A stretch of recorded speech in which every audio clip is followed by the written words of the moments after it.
Terima kasih untuk kesaksian pujiannya yang bersama-sama menghantarkan kita untuk dalam permenungan firman Tuhan. Mari kita berdoa. Terima kasih Tuhan untuk kasih setia dan kesetiaan-Mu dalam hidup kami. Engkau senantiasa menuntun, membimbing dan memelihara kami di tengah badai kehidupan yang mungkin saja tengah kami alami. Ajar kami saat ini Tuhan, untuk meresponi cinta dan kesetiaan-Mu itu, untuk menjadi pribadi-pribadi yang berintegritas. Untuk itu biarlah firman-Mu yang akan kami renungkan bersama-sama boleh menolong kami, menegur, menghibur, menguatkan kami, serta mengarahkan kami di tengah segala situasi yang ada untuk tetap menjadi pribadi yang berkenan kepada Tuhan oleh karena integritas yang kami lakukan dan kembangkan setiap saatnya. Terima kasih ya Tuhan, kami serahkan waktu kami mendalami firman Tuhan hanya ke dalam tangan-Mu. Di dalam nama Allah Bapa, Anak dan Roh Kudus kami berdoa. Amin.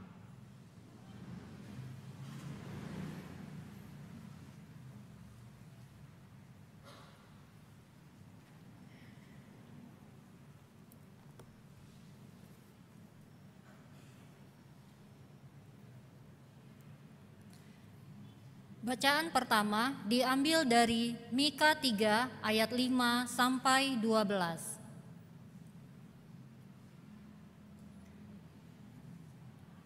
Beginilah firman Tuhan terhadap para nabi yang menyesatkan bangsaku, yang apabila mereka mendapat sesuatu untuk dikunyah, maka mereka menyerukan damai. Tetapi terhadap yang tidak memberi sesuatu ke dalam mulut mereka, maka mereka menyatakan perang. Sebab itu, hari akan menjadi malam bagimu tanpa penglihatan, dan menjadi gelap bagimu tanpa tenungan. Matahari akan terbenam bagi para nabi itu, dan hari menjadi hitam suram bagi mereka. Para pelihat akan mendapat malu, dan tukang-tukang tenung akan tersipu-sipu.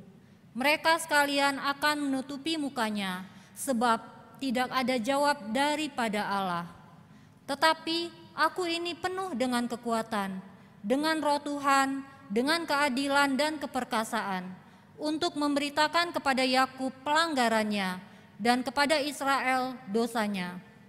Baiklah, dengarkan ini, hai para kepala kaum Yakub dan para pemimpin kaum Israel, hai kamu yang muak terhadap keadilan dan yang membengkokkan segala yang lurus.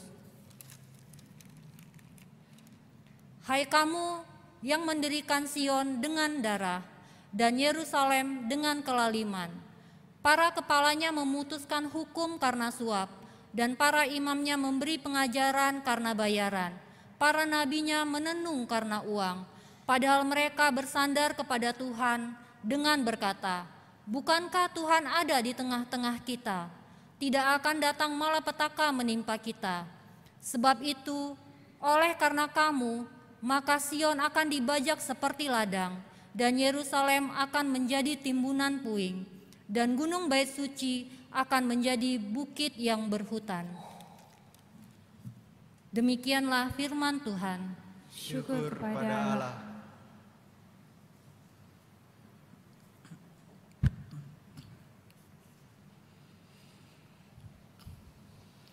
Marilah kita menanggapi firman Tuhan tadi dengan menyanyikan bersama-sama Mazmur 43.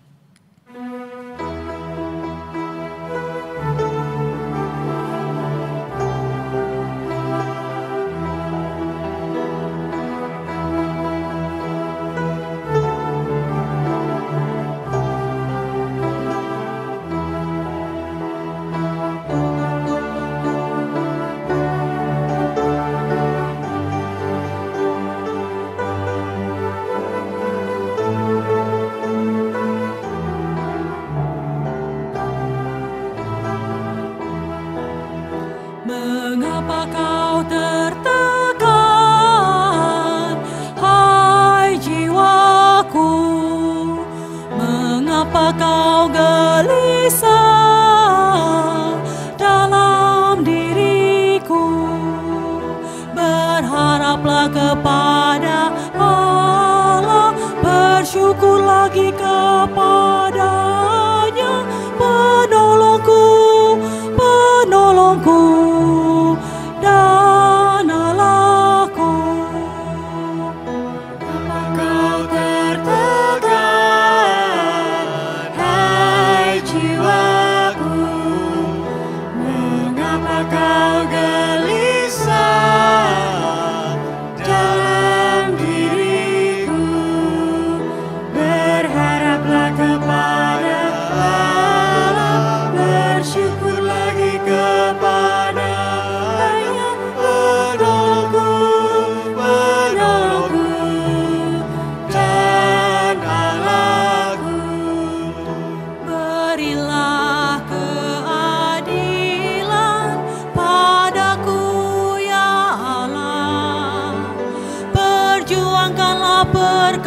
setiap kaum tak saleh.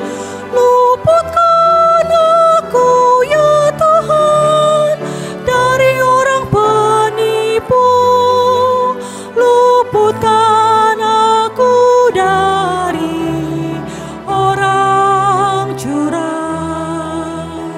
Mengapa kau tertekan, hai jiwaku? Mengapa kau gelisah dalam diriku? Berharaplah kepada Allah, bersyukur lagi kepada-Nya. Penolongku, penolongku, dan Allahku. Sebab Engkaulah Allahku, tempatku untuk mengungsi. Mengapa kau membuang aku ya Allah? Mengapa aku harus hilang dan berkabung dalam impitan musuh-musuh? Mengapa kau tertekan, hai jiwaku? Mengapa kau gelisah dalam diriku? Berharaplah kepada Allah, bersyukur lagi kepada-Nya. Penolongku, penolongku, dan Allahku. Suruh terang-Mu datang supaya aku dituntun, dibawa ke gunung-Mu yang kudus, ke tempat kediaman-Mu. Maka aku pergi ke Mizpah, menghadap Kau ya Allah, bersyukur dengan kecapi sukacita. Mengapa kau tertekan, hai jiwaku? Mengapa kau gelisah dalam diriku? Berharaplah kepada Allah, bersyukur lagi kepada-Nya. Penolongku, penolongku, dan Allahku.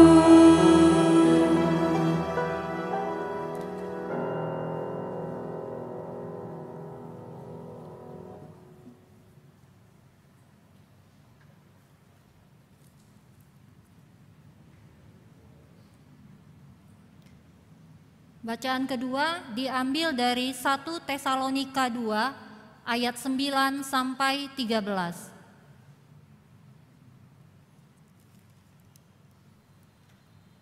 Sebab kamu masih ingat, saudara-saudara, akan usaha dan jerih lelah kami. Sementara kami bekerja siang malam, supaya jangan menjadi beban bagi siapapun juga di antara kamu. Kami memberitakan Injil Allah kepada kamu. Kamu adalah saksi, demikian juga Allah, betapa saleh, adil dan tak bercacatnya. Kami berlaku di antara kamu yang percaya. Kamu tahu betapa kami seperti bapa terhadap anak-anaknya, telah menasihati kamu dan menguatkan hatimu seorang demi seorang, dan meminta dengan sangat supaya kamu hidup sesuai dengan kehendak Allah yang memanggil kamu ke dalam kerajaan dan kemuliaannya. Dan karena itulah kami tidak putus-putusnya mengucap syukur juga kepada Allah, sebab kamu telah menerima firman Allah yang kami beritakan itu, bukan sebagai perkataan manusia, tetapi dan memang sungguh-sungguh demikian, sebagai firman Allah yang bekerja juga di dalam kamu yang percaya. Demikianlah firman Tuhan. Syukur kepada Allah. Pembacaan Injil diambil dari Injil menurut Matius pasal 23 ayat 1 sampai 12.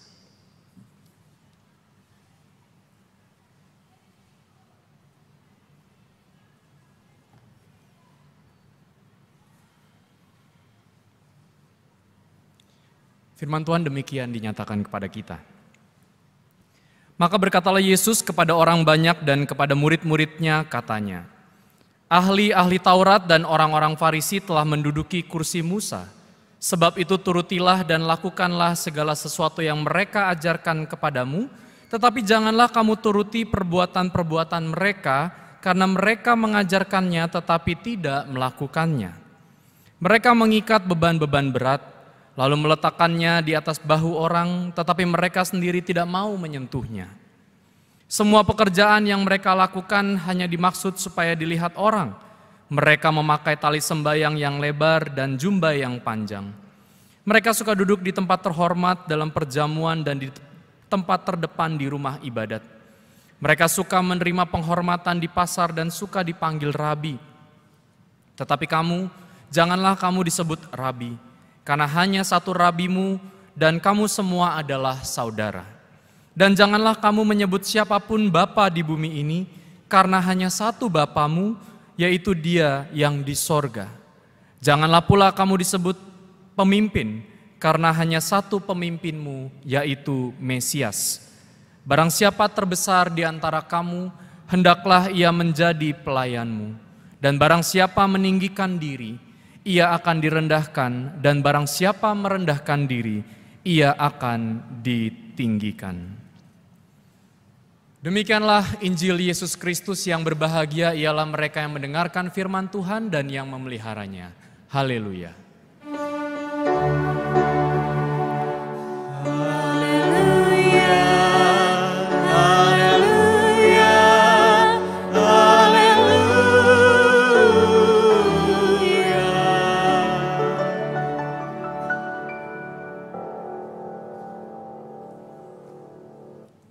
Walaupun hujan turun, semangat kita nggak boleh turun, betul? Wah, ayo melek sebentar. Karena hari ini kita akan bersama-sama merenungkan firman Tuhan dengan tema menjadi pribadi yang berintegritas. Saya mau mengajak kita main pilihan ganda, Bapak Ibu. Siap ya? Siap ya? Gampang, sangat gampang pernyataannya. Ngakuinnya aja yang susah begitu ya. Pilih yang mana? Loh, semuanya kebuka kan? Sebentar dong, enggak seru kalau semuanya kebuka. Yang pertama,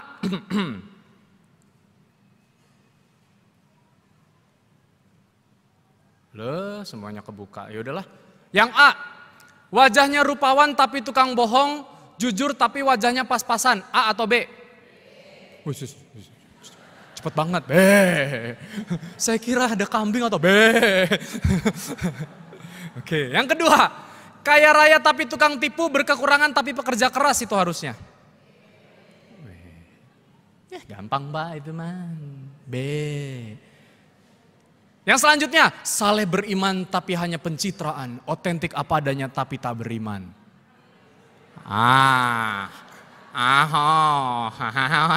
Ini lebih susah kan. Tadi mas sepakat B. Sekarang, wah susah nih Pak. Ayo pilih yang mana, A atau B? Saleh beriman tapi hanya pencitraan?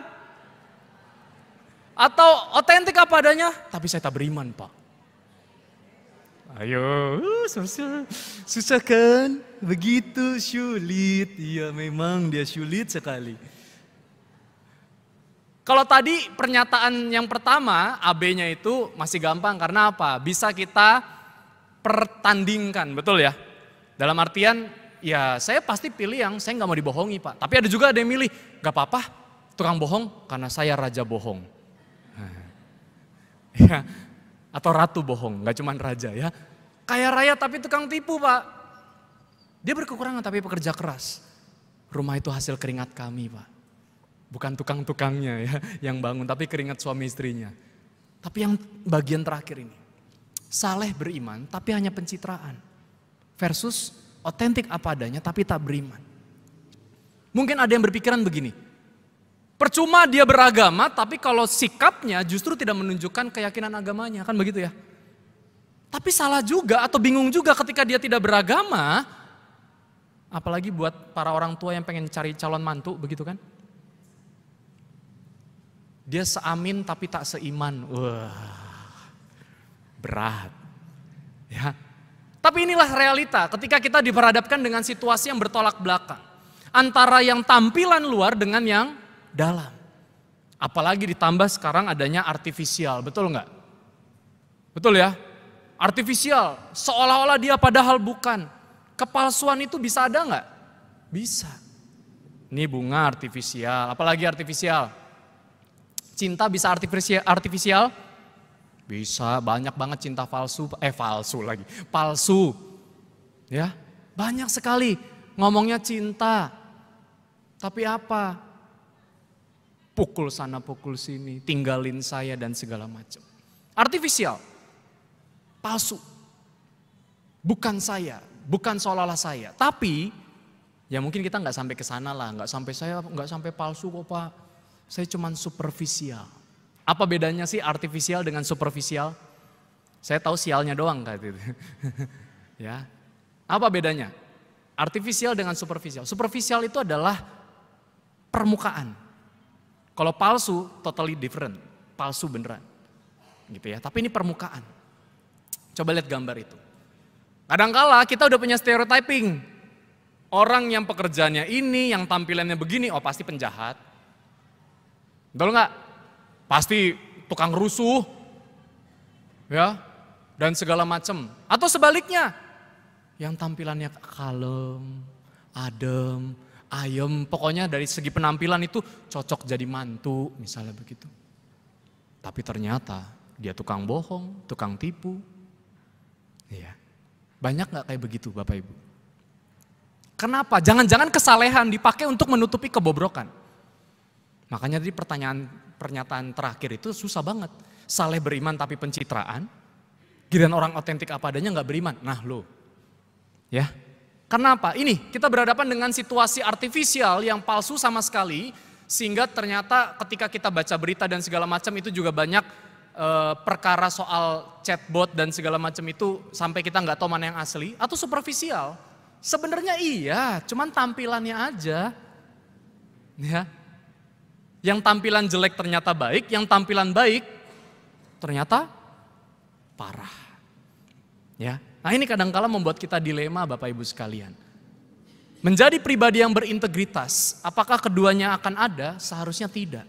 Tapi kenyataannya di dalam bacaan kita pun dicatat tentang realitas integritas yang hancur oleh karena dua hal. Kemunafikan, penyesatan. Kemunafikan dan penyesatan. Apa aja? Yang pertama adalah dalam Injil Matius pasal 23 ayat 1 sampai 12. Di situ Yesus sedang menentang orang-orang untuk berhati-hati dan bahkan menolak mereka yang justru menampilkan kemunafikan itu sendiri. Pemimpin yang tak layak digugu dan tak layak ditiru. Ajarannya nggak apa-apa karena memang ajarannya sudah tercatat. Ya. Tapi perilakunya no. Yang kedua adalah kesalehan palsu. Dia pakai atribut keagamaan tapi sangat jauh dari keadaban. Banyak nggak yang kayak begitu? Kalung salibnya kalau bisa banyak di sini, di sini, di sini. Gitu ya. Sekalian nanti begini jalannya gitu. Saking menghayati salib Kristus. Tapi ternyata dia tukang pukul, tukang tipu. Kadangkala kesalehan ditutupi, dipakai sebagai penutupan, betul nggak? Orang pura-pura baik, padahal sebenarnya busuk hatinya. Kesalehan palsu, bahkan kebaikan palsu. Lalu juga balada penghormatan dan pengagungan jabatan. Saya berjabatan, hormati saya dong. Gitu nggak? Kadang-kala begitu kan? Kira-kira itu yang terjadi. Makanya Yesus mengatakan, tunggu dulu. Mereka sudah merebut kursi Musa. Bukan merebut dalam artian bukan karena kudeta, bukan. Tapi memang menduduki sebagai jabatan. Tapi hati-hati dengan balada penghormatan. Mereka selalu mau dipanggil rabi dan segala macam, tadi dikatakan itu ya. Bahkan seolah-olah seperti Mesias. Ya. Maka Yesus menentang hal-hal yang seperti itu karena apa? Apa yang dihayati, apa yang diajarkan tidak sejalan dengan apa yang dilakukan. Itu yang pertama, kemunafikan. Yang kedua, penyesatan. Nabi-nabi penyesat yang damai ketika ada sogokan. Nah, dan ucapan itu tergantung bayaran. Kalau tadi dikatakan apa yang masuk ke mulut. Kita pernah dengar istilah panas bung. Apa itu? Ada tahu nggak panas bung? Bukan panas bro, bukan. Panas bung. Pasukan nasi. Tergantung, kira-kira seperti itu yang terjadi pada kala itu ya. Jadi tergantung siapa yang bayar, siapa yang memberikan, dia bisa menyatakan damai, bisa menyatakan ucapan, titipan. Nah sekarang banyak gak penyesat-penyesat kayak begitu Bapak Ibu? Anak-anak muda gak percaya sama Alkitab, percayanya sama zodiak. Kita percaya sama primbon. Masih ada gak orang Kristen kayak gitu?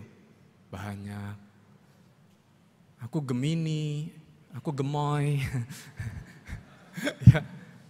Aku Pisces, aku Taurus, aku Tauruk. Ya. Jadi kadangkala kita lebih percaya kepada itu daripada kepada Tuhan dengan segala anugerah dan kebaikannya dan kebenaran firman Tuhannya. Sama gak perlu pakai sogokan, tapi ketika kita sudah memilih yang palsu dibandingkan yang asli, maka itu bisa bermasalah. Malah ada yang percaya, Pak, kepribadian orang itu ditentukan dari golongan darah. Makanya saya bangga jadi golongan darah O, karena itu golongan darahnya Yesus. Betul nggak? Oh, darah tuh. Itu Pak. Semua dicocokologi ya. Jadi hati-hati. Kemunafikan dan penyesatan orang percaya. Itu yang terjadi dalam bacaan kita. Dan ternyata masih ada gak sampai sekarang Bapak Ibu? Masih dan semakin masif. Tadi perkembangan teknologi secara artificial dan artificial intelligence itu bisa membawa kita kepada arah ini fake, palsu, atau ini real. Ini realitas atau ini hanya sekedar buatan. Ya. Nah, hari ini kita bersama-sama merenungkan tema menjadi pribadi yang berintegritas. Apa sih integritas itu sendiri? Integritas dari bahasa Latin integer yang berarti seluruh, the wholeness, the entire of life. Ya, the entire of self, diri saya, tentang saya. Tapi saya yang seperti apa? Nah, di dalam KBBI integritas lebih dijelaskan lebih secara spesifik. Yaitu apa? Suatu mutu, sifat, keadaan yang menunjukkan satu kesatuan yang utuh, sehingga memiliki potensi dan kemampuan yang memancarkan kewibawaan serta kejujuran. Bukan kebawaan. Ya, tergantung apa yang dibawa baru kelihatan integritas. Ya, dia turun dari mobil baru integritas, sementara yang turun dari angkot enggak. Belum tentu, bukan itu yang ditampilkan. Bukan itu integritas, tapi kewibawaan dan kejujuran.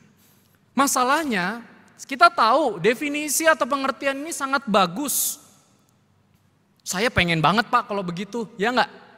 Tapi selalu aja ada cara untuk mencapai tujuan dan keuntungan diri sendiri. Sehingga merusak integritas, mutu, sifat, keadaan kita. Setuju enggak? Apa misalnya?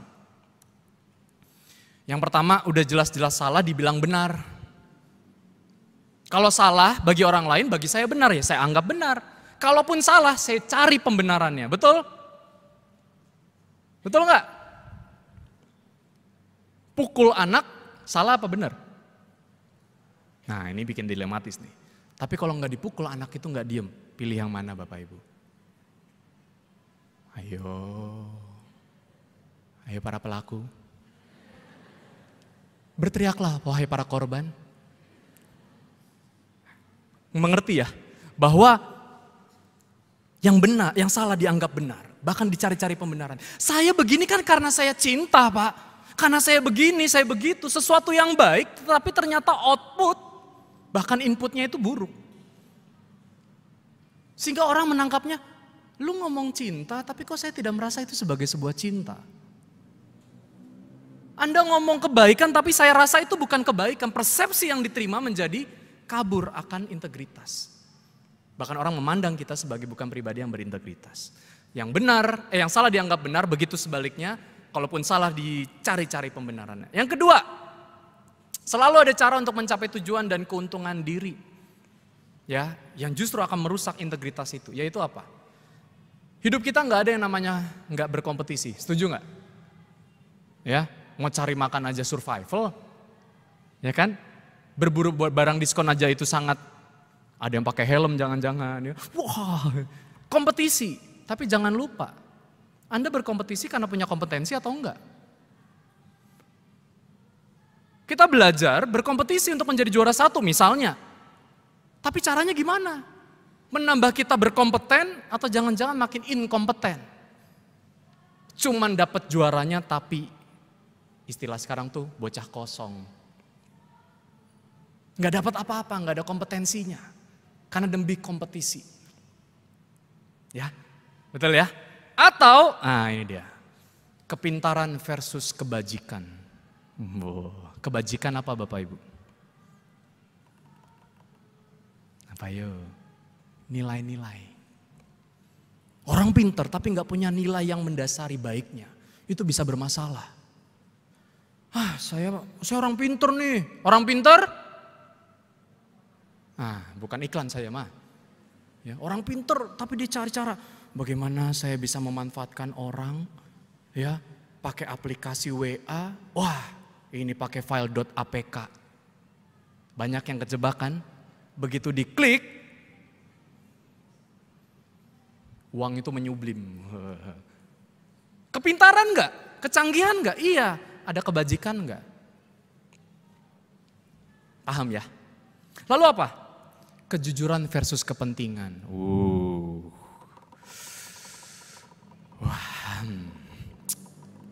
Kalau udah bicara soal kepentingan, biasanya jalan ditempuh yang gak jujur pun juga akan dilakukan, betul gak?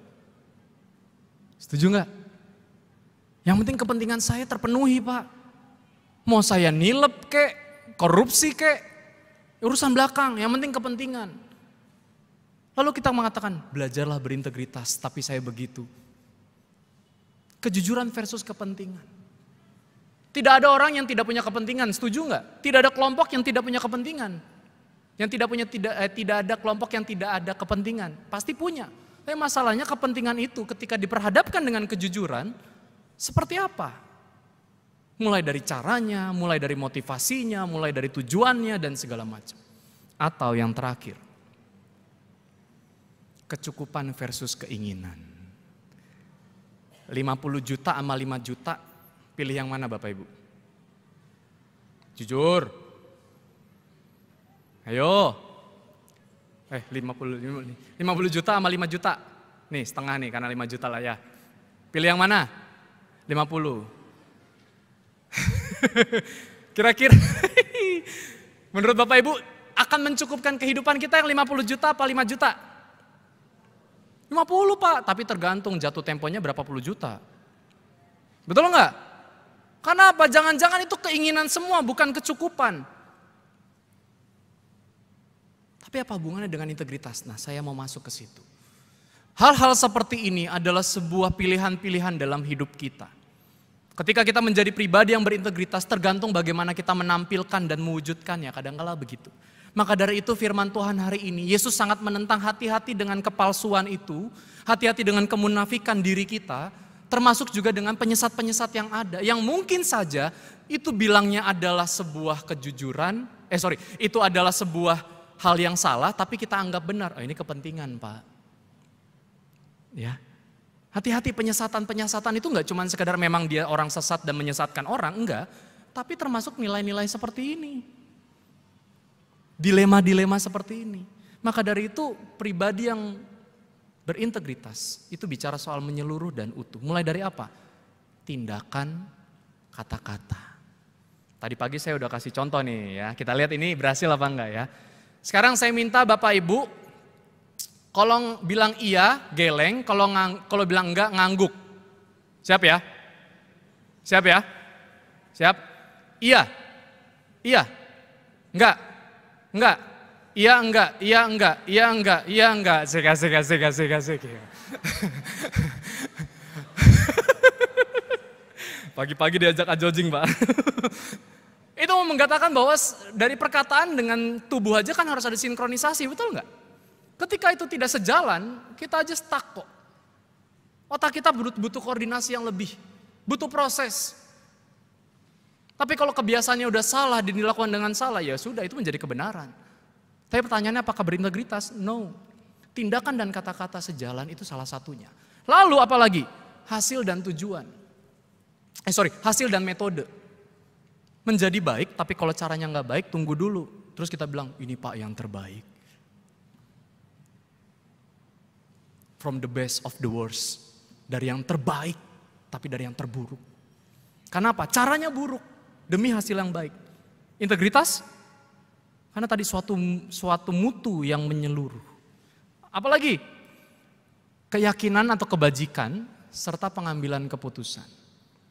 Kita sering mendengar kata hati. Betul nggak? Pak, hati saya tuh nggak tentram kalau saya kayak begini. Betul ya? Kita tidak bisa dibohongi Bapak Ibu ketika kata hati kita berkata tidak, dan kemudian kenyataannya harus kita ambil, dan itu tidak sesuai, itu rasanya tidak ada damai sejahtera. Nabi Mika menentang para penyesat palsu itu karena begitu. Mereka diyakinkan, ya para umat kala itu diyakinkan dengan apa? Dengan bahwa para nabi penyesat ini adalah yang benar. Padahal secara yang diajarkan dan kelakuannya sangat jauh dari kebenaran. Damai karena sogokan, apalagi tadi? Bicara tergantung bayaran. Ya itu mah realistis Pak. Ya. Tapi kita lihat tentang hal ini. Apakah kesemua elemen atau aspek 6 ini ada dalam diri kita ketika kita hidup berintegritas di hadapan Tuhan? Karena dengan ke-6 ini kita mencoba mengintegrasi diri kita dengan Tuhan. Tuhan tidak menyalahkan ajaran ahli Taurat. Yang dipermasalahkan adalah tindakan ahli Taurat. Artinya apa? Tindakan dan kata-kata dan tindakan harusnya sejalan. Satu itu. Keyakinan dan pengambilan keputusan para nabi penyesat itu. Jadi Tuhan tuh tidak masalah dengan apa yang memang menjadi sebuah kebenaran tertulis. Tapi kalau itu tidak dilangsungkan dengan sungguh-sungguh dan dengan sejalan, maka itu menjadi persoalan. Jangan menganggap kita sebagai orang berintegritas. Kita pun, saya pun semua belajar berlatih untuk mencapai hal ini. Setuju? Ya, jadi menjadi pribadi yang berintegritas, ingatlah bahwa seluruh tindakan kita itu menyeluruh dan utuh. Seluruh kedirian kita itu adalah utuh. Ya, dimanapun di keluarga, di gereja, sehingga orang-orang mengatakan iya ya, dia pribadi yang jujur. Bukan cuman pada tempatnya, tapi di segala waktu dan tempat. Oke, yang terakhir Bapak Ibu sekalian, firman Tuhan hari ini mengingatkan dan menegur dengan keras bahwa Tuhan sejatinya mendidik dan mencintai pribadi manusia yang berintegritas. Kenapa? Karena tadi dikatakan dalam Matius pasal 23 ayat 11-12, barang siapa terbesar di antara kamu, hendaklah ia menjadi pelayanmu. Biasanya kalau udah berjabatan belum tentu mau melayani. Nanti begitu jabatan itu hilang, belum tentu orang menghormati. Karena apa? Karena itu hanya sekedar jabatan, tidak menjadi tindakan dan spiritualitas. Maka dari itu Yesus mengatakan rendah hatilah ketika engkau berada dalam posisi tertinggimu. Rendah hatilah ketika engkau menjadi pemimpin entah bagi keluargamu, bagi apapun itu. Yang kedua, barang siapa meninggikan diri, percayalah itu akan direndahkan. Dan barang siapa merendahkan diri, bukan minder ya, rendah diri di sini bukan minder ya, ia akan ditinggikan. Penghormatan terjadi bukan karena memang kita layak dihormati, tapi karena orang-orang respect dengan apa yang kita katakan, kita pikirkan, kita lakukan, dan kita hidupi dalam keseharian kita. Betul enggak? Kalau dia tinggi hati, dia lupa daratan, percayalah orang tidak akan respect terhadap kita. Kalau kita nonton potongan-potongan video di TikTok, orang yang marah dengan orang yang diem aja, kita akan bela siapa? Orang yang diem aja kan, kasihan itu yang marah-marah galak banget sih dan segala macam, kira-kira begitu kan. Padahal marah pada dirinya belum tentu salah. Tapi kita udah bisa melihat tindakan-tindakan yang negatif, yang destruktif, itu justru akan direndahkan oleh Tuhan. Maka dari itu, menjadi pribadi yang berintegritas, ingatlah Tuhan pun sendiri mendidik kita kok. Bahkan dia mencintai setiap kita yang mencoba belajar dan mengubah diri untuk menjadi pribadi-pribadi yang berintegritas, menyeluruh dan utuh. Aku Tuhanku, aku sesamaku, dan aku duniaku. Selamat menjadi pribadi yang berintegritas, Tuhan memberkati. Amin.